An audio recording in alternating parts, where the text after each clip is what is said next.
their unmistakable music, their unforgettable hits. Foreigner is back. You're as cold as ice. Foreigner, the greatest hits. It feels like the March 14th, Ruth Eckerd Hall. Well, I'm hot-blooded. Their music changed the rock and roll landscape forever. Foreigner. For a girl like Reserve seats on sale now at RuthEckerdHall.com. VIP packages available at foreigneronline.com.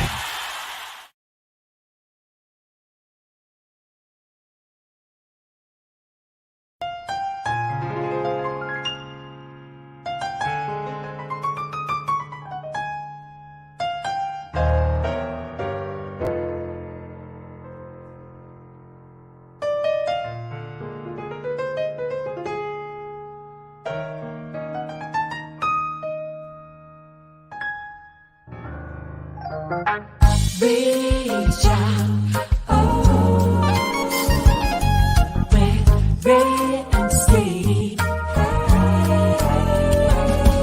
Reach out, ready and steady.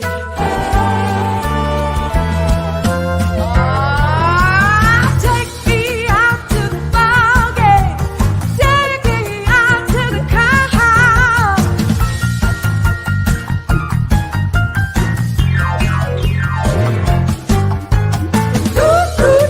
For the home team. If they don't win, it's a shame.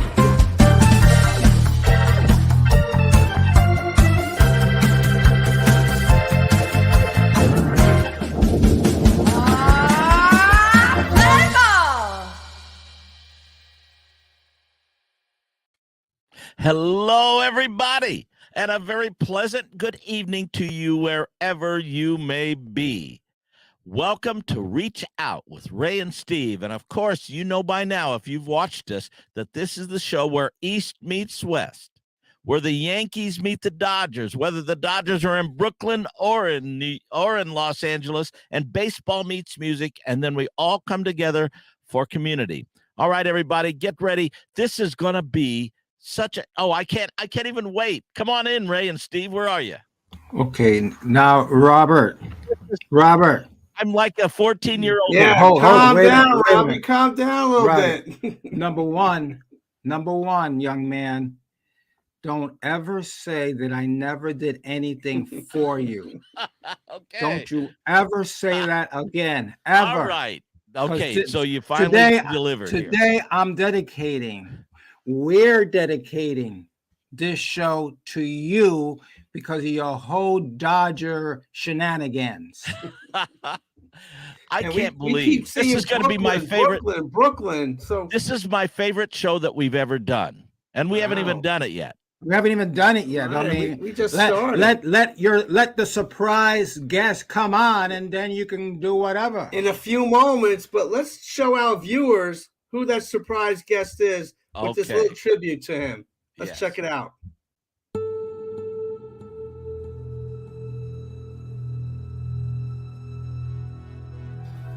Yes, I am the last standing boy of summer. From the dirt-poor alleys of Anderson, Indiana, to a record-breaking career on a legendary team on the grandest stage in sports, He struck him out. Paul Erskine has set a new all-time World Series record. He was about as good as it gets. Carl Erskine lived the American dream and spent a lifetime giving it to others.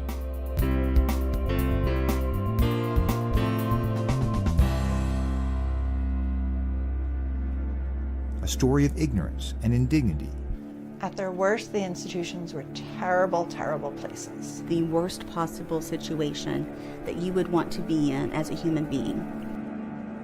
That's what it looks like. countered by courage and conviction. And Carl and Betty saying, we're taking him home and we're going to build a life. Come on, Jimmy, give it all you got, kid. They changed Indiana. They made an influence across the country. Millions of parents still today are starving for someone to look them in the eye and say, your child is great. not special, not different, not limited, not challenged, not disabled. Your child is beautiful. Carl made that possible for people. A story of small victories. If in 1935 a black and a white kid could hang out together and grow to be lifelong friends, we have a chance. And social revolutions. No Dodger, none understood more about what was happening than Carl did. Carl Erskine was one of the first white allies. A man of deep faith and humility. Servant leader. That resonates strong with me. Boy, is that Carl Erskine. Who helped move a nation forward. That mindset will change the world. A story needed now. What this country is starving for right now, understanding, empathy, moral courage, everyone belongs, the capacity to solve big problems, the capacity to overcome obstacles. Where do you see it? Who's teaching that? I tip my cap to Carl Erskine and say, here's to you on a life well led. I mean, he is living a perfect game. Wow, that's amazing. One person did all that? Yeah, one person did all that. A man named Carl Erskine. From the award-winning director of EVA A-7063, Attucks, the school that opened a city, and Bobby Slick Leonard, Heart of a Hoosier, comes the best we've got, the Carl Erskine story. Without the Carl Erskines of the world, we would never know the real power of sport. Welcome, Carl Erskine. How about that? I made the movie. Hey, I'm honored. You're incredible. You're wonderful. You're what I want to be when I grow up. Period. Carl, it is such a. Go ahead, Carl. No, you're all too kind. Thank you for that. I only dream to be able to do that, Carl. And you know what? I've learned more today just in those 3 minutes. And I can't wait to get back out there and try to be Carl Erskine. So thank you so much for what you've done. Thank you. Yeah, thank you so much. You know, Carl, our show is like a history lesson to young people. And we just gave a little history of who you are, but more importantly, what you gave back to the communities for so many years. So God bless you, sir. And thank you so much for joining us here today. And certainly my pleasure. Yeah, thank you. And by the way, if you guys didn't know, and I had a chance to talk to Carl a little bit before, because I was telling, I'm like a 14-year-old schoolgirl, because Carl Erskine has been my hero since I'm a little boy, and to finally have him on this show is I can't even talk. I'm in awe, Carl. So thank you for being on here. Well, my pleasure, and I'm looking pretty good in that B cap. Nice. Yes, you look good there in that B cap. Isn't it amazing? A young man from from Anderson, Indiana, becomes a star baseball player in Brooklyn, New York. Long way from Anderson, brother. Tell us about that, how different it was for you to finally land in Brooklyn. Well, Brooklyn became like a second hometown. My kids went to school for a little bit in Brooklyn, and we lived in Bay Ridge, had a lot of neighbors. Some of them have stayed in contact over the years. So Brooklyn truly was my second hometown. And what a thrill to play in front of that crowd at Ebbets Field. There was no place like Ebbets Field. The fans were so close, they could talk to me on the mound. Wow. And so sometimes I didn't want to hear what I heard, but you could hear the fans who were very rabid and who were very loyal. And but it was true. It was very close confines at Ebbets Field. Well, and then there is a street named after you in Brooklyn, Erskine Avenue now. How do you like that? I understand. Yeah, that's right. Well, that's pretty amazing. I don't know how that compares. A lot of my buddies are in the Hall of Fame. Well, I your got the life. streak, so. I love what did you say? Was it Vinny that said that? I think he said that you have lived a life of a Hall of Famer. Your life is a Hall of Fame. It's just extraordinary what you've done on the field and off the field. Well, life's been good to me and my good, sweet wife of almost 75 years. Not quite there yet, but real close. And Now, one of the fans are always the main part of my career. And I still get mail, and I answer my mail. Wow. When I answer my mail, I get more mail. So, That's great. I love this. I love the fans that really make the game. You were there for one of the most historic moments. One of the biggest transitions in the history of all sports, in the history of our country, and that's when Jackie Robinson was your friend. He was your teammate for all those years, and so much so that you even have a book called What I Learned from Jackie Robinson. It's a book that I've read. I have it in my bookshelf, and I've had it here for years, and it's an extraordinary book. Wow. What can you say in just a few minutes about your relationship and your friendship with the amazing Jackie Robinson? Well, Jackie actually reached out to me when I was a rookie and gave me great encouragement because he told me one day after we played an inter-squad game, and I'd pitched to him a couple times, he said, young man, he came over particularly across the field and said, young man, I hit against you twice today. You're not going to be in the minor leagues very long. Well, what a boost that was for a kid trying to make it. And before that season was over, I had won 15 games at Fort Worth, Texas, AA, and was called to the Dodgers. So actually his encouragement became true, and I was joined the Dodgers in the middle of the season, 1948. And then I played 9 seasons with Jackie, and a great friend and one of the great personalities in baseball. And he changed the world. I never thought I would ever consider there was a bigger name in baseball than Babe Ruth.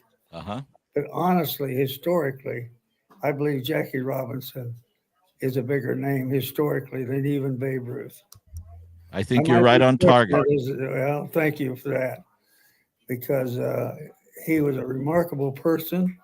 He was a person who had gratitude for the opportunities he got, and he was a class person, well-spoken, a great teammate. He was one of the best boosters that I had in this world. Wow. And a teammate for 9 seasons. So, yeah, he was a remarkable person. And again, I repeat this because it just doesn't sound hardly like it's be possible to have a historical name in baseball bigger than Babe Ruth. But I believe historically Jackie is the bigger name. And I agree with you because he transcended baseball. He changed our world. He changed the country. And through that, just playing baseball. By the way, our co-host here, Ray Negron, has been with the New York Yankees for now about 40 years or something. Oh, no, almost 50 years, I should say. That's right, 50 years next year. Now, you played against those rival Yankees in 1949, 1952, 53, 55, 56. Tell us about what it was like, the rivalry with the Dodgers and the Yankees. Well, of course, historically, we're going to be in a record book that we couldn't beat them very often. They were not a lucky team. They had great personnel, and they were deep in talent. It was a thrill for me to even pitch against this big historic club, the New York Yankees, with all the great players they'd had. And but the Dodgers made their mark. The Dodgers were a popular. I think they were kind of like America's team because yes, I agree. We were kind of the underdogs always, and we were fighters and battlers, and took it on the chin a few times in 51 especially. But I think that that gave us a kind of a connection with the fans, and they were pulling for us. We were kind of the underdogs. But what a great group of players. My catcher for 10 seasons, Roy Campanella, and first baseman Hodges, and then Jackie. By the way, let me interrupt you a second, if I could, Carl. What do Sure. you think about Gil Hodges finally getting his due in the Hall of Fame? How did that make you feel? Oh, yeah. Well, it was appropriate many years earlier, but Amen. the main thing was it finally happened, and he's a Hall of Famer, and he's from Indiana. The same scout named Stanley Feasel. He scouted Gil earlier than me, a couple years earlier, and then he started following me in high school a couple years. Stanley Feasel. His name is lost in the whole picture, but wow. But he was a real productive scout in Indiana, and I'm very proud to have him follow me in high school. So you were going around the team. I didn't want to interrupt you, but so you mentioned Gil. Now I guess you're going to second base, number 42, huh? Yeah, well, Jackie was second baseman, and he played first base earlier. I think his first season, and then Jackie, to keep his bat in the lineup, was used in the outfield. He played left field several times, and but his base running was the thrill of us going to a ball game and Jackie being on base, especially if he got in a rundown. Oh yeah, it was really one of the most exciting plays in baseball. They say a triple is the most exciting, but I don't think they ever saw Jackie in a rundown because I bet he made big leaguers look like little leaguers trying to catch him.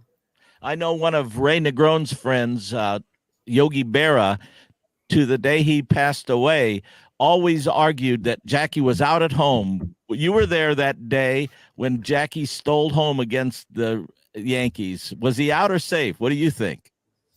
I go with the umpire's decision. I like that. Yes, I like that. Of course you like that, Robbie.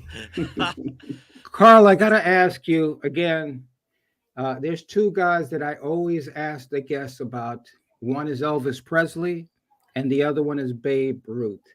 Did you get to meet the Babe? I never met the Babe, but ironically, I got to know Mrs. Babe Ruth quite well. Oh wow! She visited my hometown of Anderson, Indiana, when we had the Little League the World Series, Right. Babe Ruth baseball World Series. Right. Mm-hmm. She attended my hometown. I got to know her quite well. My family and I hosted her. She lived in the local hotel, but we took her to all the events, and I got to know her quite well. A gracious lady, a southern lady, Mm-hmm. and I thought it was always neat that even though I never met The Babe Babe. Ruth or Lou Gehrig, either one, I did get to know their wives. Mrs. Ruth a little more, but yeah, it was quite a thrill to have her call her a friend and know her well. Now, one of the great things that you did outside of baseball, sort of, I guess you could say, is you were one of the founding members. You were one of the charter members of the FCA, which has gone on to be one of the great Christian organizations in all the world. It's the Fellowship of Christian Athletes, and it's ubiquitous. It's all over the country now. Tell us about getting started with the Fellowship of Christian Athletes. Well, Don Lash, he was known mostly for his running ability at Indiana University. Actually came up with the concept of the Fellowship of Christian Athletes. And of course, I was one of the early 3 or 4 players who were asked, and I immediately said I would certainly be thrilled to join in the organization.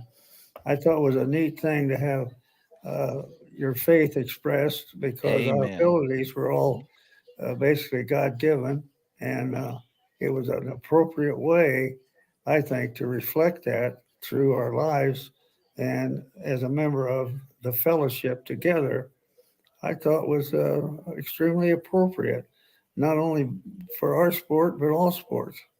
Amen. And that organization is a great organization. And one of the great things I have to say, thank you so much, brother, and that is for you to be such a bold witness for your faith in everything that you've done. But beyond even just being a witness, you've actually gone out there and rolled up your sleeves and given of your time and your talent to make things happen in so many areas. And you are just an exemplary. By the way, I'll share this as well. One of my friends is one of the owners of the Dodgers. He and I grew up in Litchfield, Illinois together, both as young boys in the Midwest being Dodger fans. And his name is Bob Plummer. And I talked to him today, and he was so excited that you were going to be on. He wanted me to share with you. The Dodgers are so thankful that you have been a gentleman. You've been such a dignified representative of the Dodger organization for your whole life. And thank you for being such a great representative of the Dodgers. I hope the Yankees didn't consider me a gentleman. I love it. But sir, I have a question for you. When the Dodgers moved from Brooklyn to Los Angeles and the Giants moved as well, how was it for the players? We know the fans and New Yorkers, but how was it for you to move over to Los Angeles back then? Yeah, it was a strange experience, and we lost a lot with the move, and then eventually we felt like we gained a lot because playing on both coasts was unique. But LA welcomed us and became very, very loyal. So I was privileged to be a player who had a foot in both camps, and it was remarkable that the jet plane was responsible for the move to the West Coast. Yeah. Prior to that, a piston plane had to make 2 or 3 stops, fuel stops, and only with the jet plane did it make it really possible to go to the West Coast. And so I was a piece of history. I was happy to be there for that, and I think LA embraced the Dodgers every much as the old Brooklyn fans were loyal as they could be. Sure. And LA fans they're the grandkids of the Brooklyn fans. Well, one of the things also that's important in your life and that you've been such a proponent of, and that is the need for special needs kids, because your son, Jimmy, I have a nephew named Brian who has Down syndrome. And so I can relate to that. Can you tell the audience some of the things that you have done for people with special needs? And you have been such a great proponent of all that. Well, that I consider that a population that was not very well understood or even recognized. And so Jimmy, my son, is a Downs kid.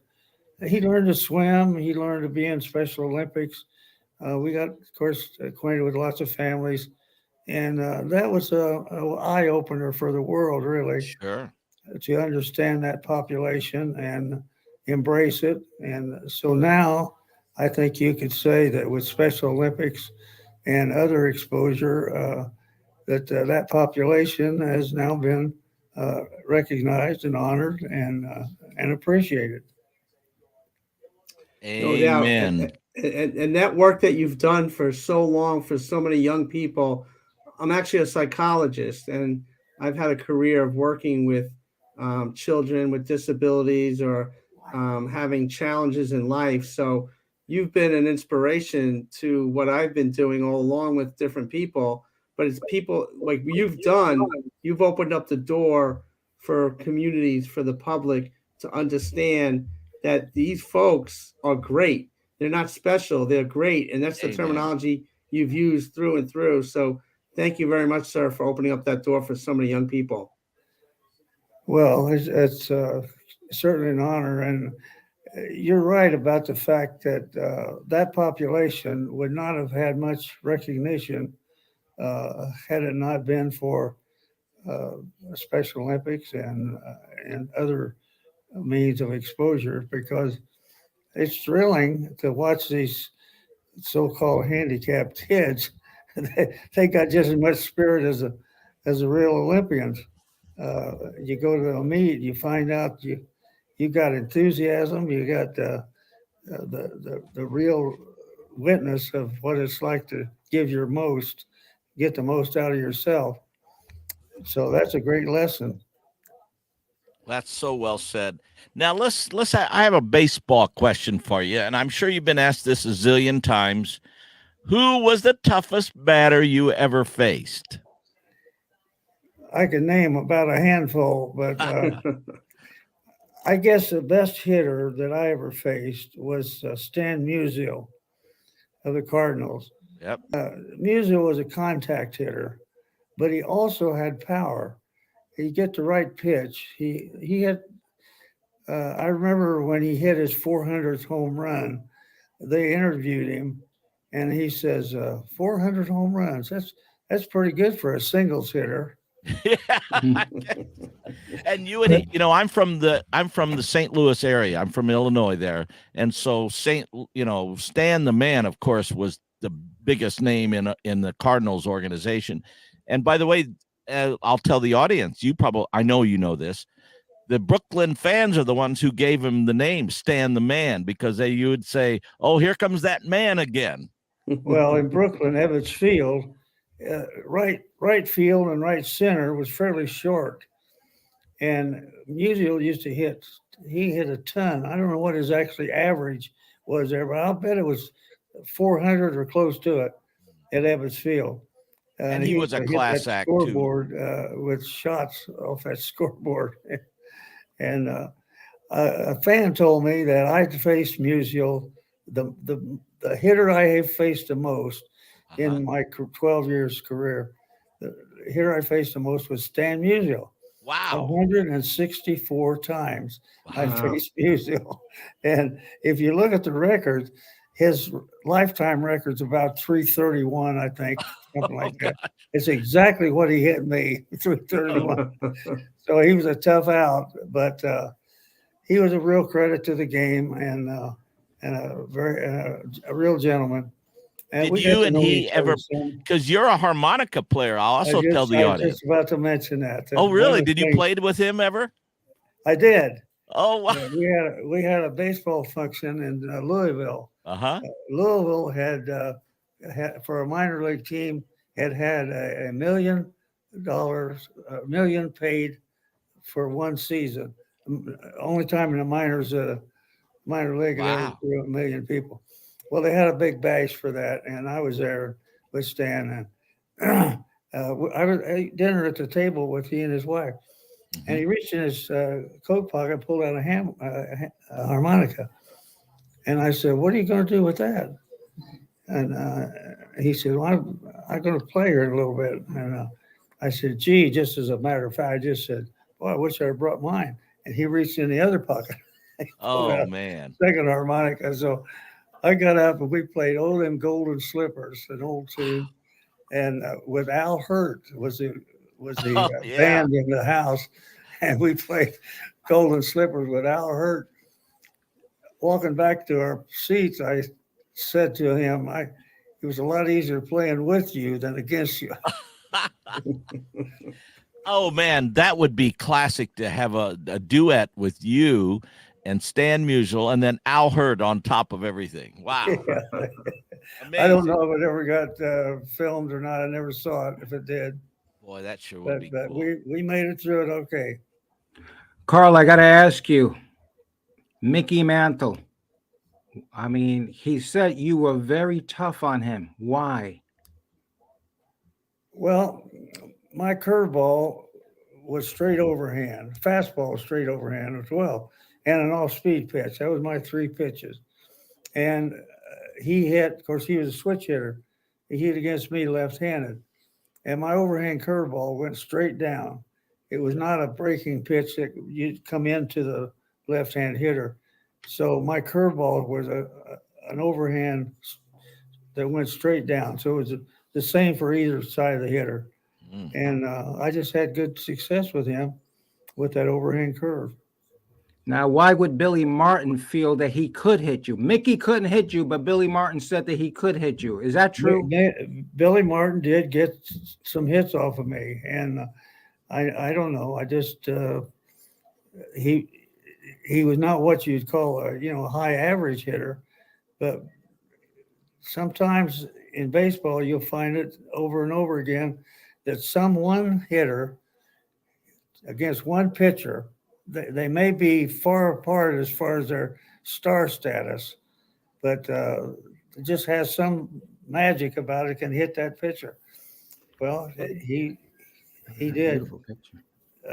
But my overhand curve was my best out pitch for either hitter, for that matter. So, And didn't you walk a couple of batters intentionally to get to Billy Martin on one time? there was a situation where we put he put a hitter on, and I'm trying to remember that incident exactly. The end result of that, we walked the guy to get to him, and he tripled. Yeah. It wasn't the best strategy for that. Well, sir, you won 122 games, 2 no-hitters, almost 1,000 strikeouts. Your career is amazing. Oh, it's off the charts. Yes. Yeah, I know. 1951, guys. Now Ray will remember this because he was probably working for the Yankees back then. 1951 was, of course, one of the horrific years for the Dodgers, and when and Carl was in the dugout. He was in the bullpen with Ralph Branca, and they chose to bring Ralph Branca in to pitch to Bobby Thompson. Of course, the rest is history. The shot heard around the world. You watched that, I guess, from the bullpen, huh? I did. So and I always said that people ask me, Carl, now you played 12 major league seasons. What was your best pitch? Mm-hmm. And I always say it was a curveball I bounced in the bullpen at the Polo Grounds. And he said, let me have Branca. Oh, no. Well, I think if you had been in, maybe there wouldn't have been the shot heard around the world. What do you think of that? Well, I can't quote this with any great accuracy, but as I recall, a sports writer looked up what I had done against Thompson, and they said I'd faced him 12 times, and I'd struck him out 3 times. And now that was sent to me, so I don't know if it's official or not. But I always wondered, and other people have also wondered, well, what if Carl Erskine had come in instead of Branca? And so some sports writers digging up some of the stats said I did okay with Thompson, but I'd faced him 12 times. And I don't think I gave up a home run with him. I don't think I did. Well, of course, there also is the controversy that they say that they were stealing signs from the outfield on that pitch and all that, but I don't. Well, that was eventually confirmed that 50 years after the fact, one of the players on that team came forward and admitted that they had been stealing the signs, and there's no rule against stealing signs. It's a part of the game, but in an electronic age, it was never thought about of how to control stealing signs electronically or some way other than just by naked eye and with not covering the signs well enough. But it was confirmed later that they were stealing signs with a telescope in center field. Now, you were starting earlier to share some of your thoughts about some of your teammates. I mean, there were so many Hall of Famers on that team. We got up to second base, and then if we move over to shortstop, can you share some of your thoughts about your teammates of the Boys of Summer? And you were Carl Erskine, better known as Oysk. to the people in Brooklyn, of course. Right. But tell us some more about some of those great teammates you had, Duke and Pee Wee and Carl Furillo. And Right. Well, of course, Pee Wee was our captain. He was an ideal captain. He was never loud. He never used a lot of profanity, but he could give you a look that would singe your shorts if you did Wow. some stupid thing, or you're a rookie and you needed a couple of lessons. Pee Wee knew how to do it without ever raising his voice. And Wow. Gil was a strength on the infield. If you look at that team, we always thought, well, Campanella will likely become a manager. We didn't think that Hodges maybe would be a good manager because he was so quiet. He never raised his voice. But if you talk to some of the guys on the Mets that he managed, like Tom Seaver, he said he didn't have to raise his voice.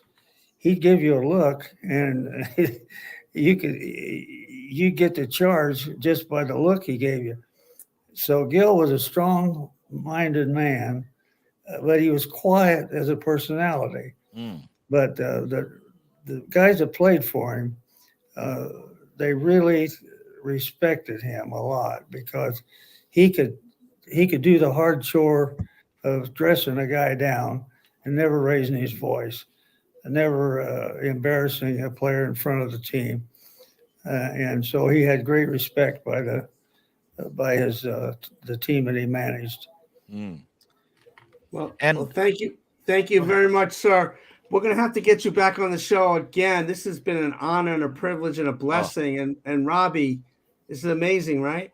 This is my favorite show we've ever done today, Carl, because you're of you. so kind. Well, thank you. Well, it's fun for me to talk about the old days and remember the great team. That was one of the great teams. You go to player by player, not only Jackie Robinson, but you go with the rest of it. The team had lots of talent. Oh, and man. It was a privilege to pitch for that team. If you're a pitcher, you need a team that knows how to play defense and how to get runs. And that team could do both. Oh, boy, couldn't it? That's for sure. Well, God bless you, sir. Thank you Yes. so very much. And we love you here in New York. And a lot of New Yorkers love you still in Brooklyn. God bless, sir. Well, thank you so much. Thank you so much. Thank you. Wow.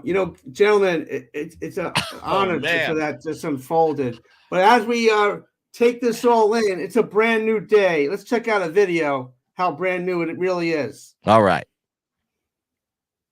Yeah, a brand new day. It's a new day. Don't waste a brand new day. Don't let nobody hold you down. A brand new day. Yeah, a new day. You know how we do it. Brand new day. Let's go. Yeah, a brand new day. It's a new day.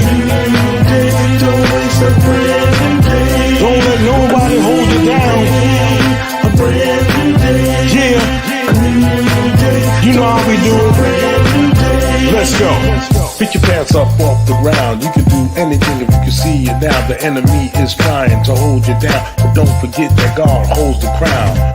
You can be the next president to change the world from acid to alkaline and change the mind of the young and the old. So once again, we can all be whole. Yeah, a brand new day. It's a new day. Don't waste a brand new. Yeah, man. I love it. Awesome. I love it. KG, in the house. beautiful. Just what we needed right now. We need a brand new day. Yes, Amen. we do. Oh boy, do we. Oh my goodness. Oh my God. You have such a long career. Why don't you tell our viewers, take us on a little journey about your career and that song, Brand New Day. Yeah. Well, one of the reasons why I did the song Brand New Day is because, we've been going through a lot since the COVID-19 hit the world, and and it's time for a brand new day so people can pick themselves up and be encouraged to go forward with their lives. And basically, about me, with hip hop, that's a whole story right there, right? I started in 1971. Wow. So One of my partners in my group wrote Rapper's Delight for the Sugar Hill Gang. Yeah, sure. Yeah. So we've been doing this for a long time.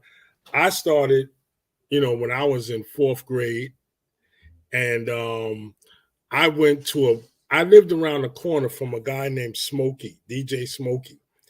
And DJ Smokey had a group called the Master Plan Bunch. And, I'm just nappy-head little kid that's sitting there watching them, because I never seen nothing like this before. And by the way, KG, where is this? What city? This is the Bronx, New York. Oh, I've heard of it. Yeah. And I lived on 170th in Morris Avenue. And Smokey and them lived on 169th in Grant Avenue, around the corner from me. So I would go there when they would do a block party. And I would see this other guy behind the ropes with him, but I never really saw him on the turntables that much, but I saw him behind the rope. And that guy wound up becoming Grandmaster Flash. Ah, wow. Wow. And I was in 4th grade when I saw that, and it just blew my mind. Yeah. And, and then ever since then, I've started off as a break dancer from 71 to about 78, I was break dancing. And then I started rapping in 74. But I got down with my group, the Cold Crush Brothers, in 1979. And then, the rest is history, all that good stuff, You're in one of the pioneers of the whole genre. Oh yeah. Big time. I've seen it from the beginning to where it's at now. It's like this phenomenal thing. One of my guys in my group, he has a quote. I'm gonna take his quote because it always makes sense. He said, "Hip hop didn't create anything; it just recreated everything." Wow. And that's what we see today. Because like everything I see, I sit down and I watch, movies, and then all of a sudden I get a commercial with like some rap music, and I say it's just selling everything. So it's the most dominant music of our time today, because it's just with hip hop. What's good about hip hop is it can be anything. It could be a rap song, it could be a love song, it could be a rock song, it could be a disco song, it could be anything, and that's what makes it a country song. Because now I see some country people doing it as well. Yeah. So it's all over the place, man. It's really all over the place, and I'm real proud of it. That it took that kind of turn. KG, when you hear the song "The Message," what goes through your mind? Oh wow. That was one of the most powerful songs, and still to this day is one of the most powerful songs to my brother Grandmaster Melly Mel and the Furious Five. That song means a lot because it was the first song that actually talked to regular people walking around, whether you was just playing basketball or baseball, whatever you was doing, because that's what we did. We played stickball, sure. And all those kind of kick the can and and Ringo, Skelly. Oh my God, I left that out. Skellies, that was one of my favorite. Stoop ball, all of it. So all this was going on, and then here come this guy doing a rap song called "A Message" down the road. And it just brought it all together. It's an amazing song. Well, the reason I bring up "The Message" is because when I heard your song just now, it's the same thing. Yes. It's the same message per se. Yes. Because it's all about I'm old school, right? So it's all about making a song that anyone can listen to, whether you're older, younger, little kids. I got kids, right? And I don't want them listening to some of the stuff that I do here, but I want them to be able to take something with them when they listen to a song like we did, like we had the Motown era, we had, the rock era, we had the disco era, you know, and there was all these messages in the music. Yep. And you don't hear that too much today. No. So that's why the message was what it was, and that's why this song "Brand New Day" is what it was. There you go. There. Yep. How cool is that? Yeah. Yes. KG. Yes. Now we have Robbie Robinson here, right? Right. Come on, let's go back to Robbie. Come on. I don't want to yell. Okay. Big Robbie Robinson here. Yeah. When you know the legend of the great Frankie Valli per se, what does that make you think from this, just because of the aspect of the music that you come from? What do you think about when you hear like Frankie Valli singing his songs, "To My Eyes Adore You," "Swear to God," etc.?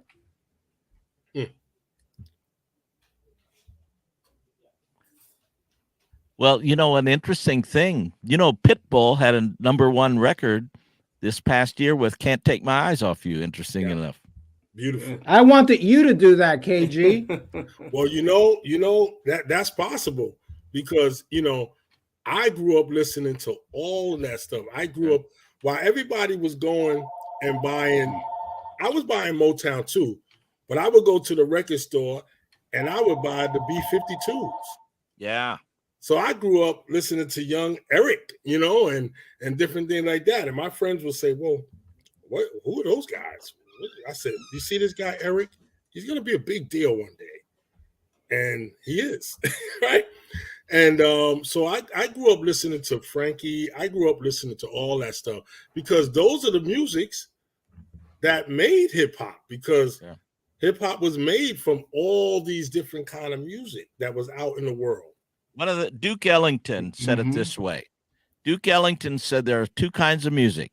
There's good music, and then there's the other kind. That's and right. so that other kind can be any style, any genre. Right. There's good music and bad music, whether it's hip hop, whether it's country, whether it's R&B, whether it's pop, rock, whatever you want to call it, or classical even. Absolutely. Absolutely. Now, KG, you have some things going on now. Can you share with us what you're involved with? Well, yeah. Well, you know, Anthony, as you guys know, Anthony Ronaldo. Anthony Ronaldo. Yes, Anthony Ronaldo. And me and Anthony Ronaldo are working on a few different projects. We have a project called 169th and Grant, which is a hip hop drama TV series based on my life, but just the life of all the people. So instead of making like a hip hop movie, a drama series about people wearing gold chains and nice cars and big houses, this drama series is about the people in the neighborhood that never made it out. This is about the people that was there and partying and living in church and everything, and all the things that was going on. You know, the going to the pizza shop and buying a slice of pizza for about 35 cents. I think that's what they was costing back in the early 70s. And then, that was an expensive place. Yeah, very expensive. Yeah. So these are about the people in the neighborhood, you know, that never made it out. So that's one thing. And then I have some NFTs that we're shopping around, and that's me and Chris Rock before he got on Saturday Night Live. You know, we used to hang out with each other all the time, you know. And you see, we all laughing because he's cracking jokes, right? So that's why we're all laughing there. Funny cat. So, and yeah, that's Black Dot. He's that's one of my shirts right there. I like it. Can I have one? That's the NFT. The buggins are these bugs that rap, and what they do, they go into a place called Tick City, where the Tick Cities are the bad guys, right? You know, cool. The tough guys. So they go into Tick City to spread love. So these are the buggins. That's Breezy, Inches, Slider, Bagonzo, and Equake. So these are the bugging characters. So what came about was Anthony had brought the NFT idea to me as well. So I was like, well, you know what? I have some characters, and so we're doing the NFTs with the buggins, and that's that's doing pretty well, and it's there for people to purchase. This NFT thing is a phenomenal thing. It's like being in on the .com business when it first started. Wow. Right. Yeah. That looks cool. Super cool. Thank you. Right. And you're still connecting with the young people because what you do in the Buggins and the music and the lyrics that you put out over time is Yes. really making a difference. Is that important to you to connect with young people? Oh, that's very important because, the young people are the trendsetters, right? Mm-hmm. And even though we still are trendsetters too, but the younger people are trendsetters. They go out and in the world and they get on the TikTok and all these different things, So they're the trendsetters. So I'm always trying to bridge the gap between young and old, and putting a product together that makes people happy. Mm-hmm. Because that's at the end of the day, that's what we all want, right? We all want to be happy and love. Amen, brother. That's us on tour with Kid Rock right there. And Cool. that's what we all want, right? We all want to just be happy and listen to happy music and things of that nature. So the Buggins and 169th and Grant is the drama TV series, and the Buggins is the cartoon series. And that's, because when I look at TV, I said, it's really not a lot of stuff for kids, It's just not. Right. And not only is not a lot of good stuff, it's not a lot of good stuff for kids to watch, So me and a partner of mine, James DeVince, we came up with the Buggins, and it's a great product for kids and even adults, because I'll be honest with you, I watch cartoon shows more than I watch some of the big shows because they are nicer. They're made better. Yeah. They have a great story. They have great stories. Well, KG, we want to thank you very much for sharing what you do and the work that you're doing right now. And KG, just please relay a message to Anthony Ronaldo. Anthony Ronaldo is a good promotions guy who actually got me in the movie Bottom of the Ninth. And as a joke, he was sitting down with his hands like holding his leg per se, and I had the camera guy get a shot of it, and Sophia thought that he was all excited for her or something. So just let him know that I said I was going to mention that on the show. Okay. Yeah, and and to get back to what the earlier interview called, man, that was a bombshell, man. I didn't know it was that call. I did not know. And because I also collect a lot of look at that. Yeah, baby, look at that. Yeah. Mickey Mantle. Wow, can I have that, please? Yeah, you see I got it in the plastic, right? Hey, that could You're gonna have to, that's you could what buy you're a gonna house have to with. pay to be on this show. Oh, You could buy a house with that card, man. Look at here. Look at this here. Look at this here. Oh, nice. Wow. Hold on, let me put it right so you can see it. There we go. Oh, Mike Mussina. There we go. And that's his rookie card. Hall of Famer. Yeah, that's his rookie card. Wow. So do you have the Robbie Robinson cards? I'm looking for that card. Okay, look for it. And now I'm looking for call card real Yeah, hard. man. There we go. So, but Well, yeah. KG, so thank just to you throw so that in very there. much, man. God bless you and Yes, everything that brother. you do. Thank you for taking some time out here on Reach Out. Rock Yeah, on, KG. And let me just say this one. If you're looking to find me for the NFTs, you can go to gotcoin.com/KG. Cool. Say it again. You can go to gotcoin.com/KG. Nice. Amen, brother. Thank you so much. Thank you for joining us. Oh, All God right, bless, man. We will be in touch. Yes. Robbie, what a show. Unbelievable. Unbelievable. Robbie, just so you know, and I'm going to repeat myself, this was in your honor. In your honor. Carl Erskine was brought on in your honor. You know, I'm going to have to come back down to earth because this was so special. He is and that video clip was so profound. He is the last of the Boys of Summer, one of the most beloved baseball teams ever.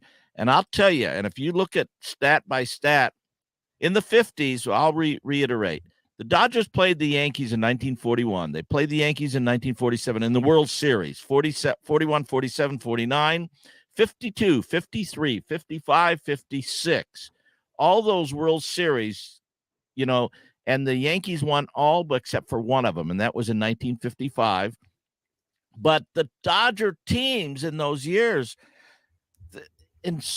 they could have beat those, and most of those series went 7 games. The Dodgers should have won a bunch of those games. Look, Robbie, don't get carried away, all right? Hey, look at the stats, man. Look at the team they had. Campanella, Gil Hodges, Pee Wee Reese, Jackie Robinson, Duke Snyder, Carl Furillo. Those are the offensive players. All right. We're gonna change the name of the show to Reach Out with the Dodgers. All right. Will that make you happy? We just changed it. But you know, we gotta go. You're getting ready for a couple of gigs in Florida. But we have something back in 1990. Your boss made it into the Rock and Roll Hall of Fame. Let's go home with that. Let's check out that clip. All right.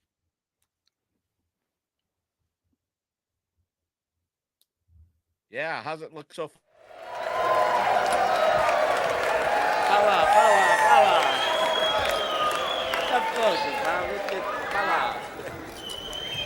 You know, as I was sitting here this evening, I was thinking of so many things that I wanted to say. And it's really funny when something like this happens to you, even though you've known about it for a month or so or whatever it is, it's not quite as exciting as when it actually does happen. This is certainly, for me, one of the most important highlights in my life. I mean, working with people like Bob Crew and Bob Gaudio and Nick Massey and Tommy DeVito, and great writers like Sandy Linzer and Denny Randall and Larry Brown.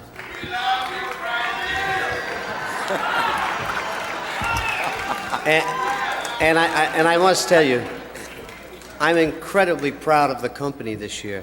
I mean, the Four Tops and the Four Seasons have been touring for the past 2 years, and these guys, when I found out that we were both being inducted at the same time, it was really a special, special thrill. Thank you very much for all the wonderful years.